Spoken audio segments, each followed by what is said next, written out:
अक्सर खेल के मैदान में टॉस करके किसी फैसले को हमने कई बार देखा होगा, मगर आज हम आपको ऐसी शाही बग्गी के बारे में बताने जा रहे हैं जिसे भारत ने पाकिस्तान से बंटवारे में टॉस जीतकर हासिल किया था।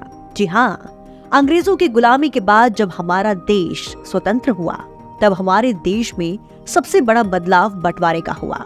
इस बंटवारे में भारत ने काफी कुछ गंवा दिया, तो वहीं कुछ भारत को ऐसी चीजें मिली जिन पर हम गर्व कर सकते हैं।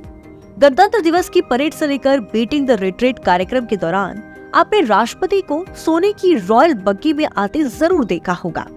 ये बग्गी देखने में जितनी शाही नजर आती है, उसे पाकिस्तान से जीतने की कहानी उतनी ही दिलचस्प है। भारत ने इस बग्गी को पाकिस्तान से टॉस में जीता था। आपको सुनने में ये अजीब लगे, लेकिन ये सच है। 1947 में जब भारत का बंटवारा हुआ तो दिल्ली में दो लोगों को धन संपत्ति के बंटवारे, उनके नियमों और शर्तों को तय करने की जिम्मेदारी सौंपी गई। इनमें भारत के प्रतिनिधि थे HM पटेल और पाकिस्तान के चौधरी मोहम्मद अली को ये अधिकार दिया गया था कि वो अपने अपने देश का पक्ष रखते हुए इस बंटवारे के काम को आसान करें। भारत और पाकिस्तान में जमीन से लेकर सोना तक हर चीज का बंटवारा हुआ। इस बंटवारे में से एक गवर्नर जनरल बॉडीगार्ड्स रेजिमेंट भी थी।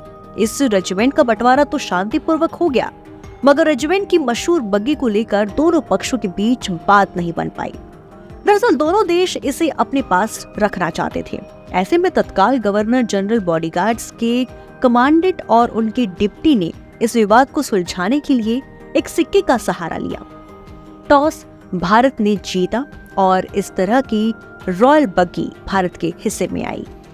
अब आप सोच रहे होंगे कि आखिर इस बग्गी में ऐसा क्या है जिसे दोनों देश अपने पास रखना चाहते थे। तो आपको बता दें कि इस बग्गी में सोने की पानी की परत चढ़ी है।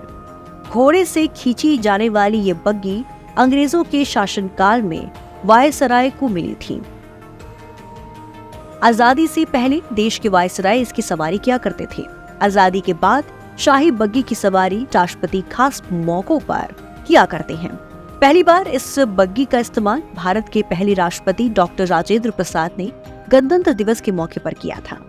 शुरुआती सालों में भारत के राष्ट्रपति सभी सेरेमनी में इसी बग्गी से जाते थे और साथ ही 330 एकड़ में फैले राष्ट्रपति भवन के आसपास भी इसी से चलते थे।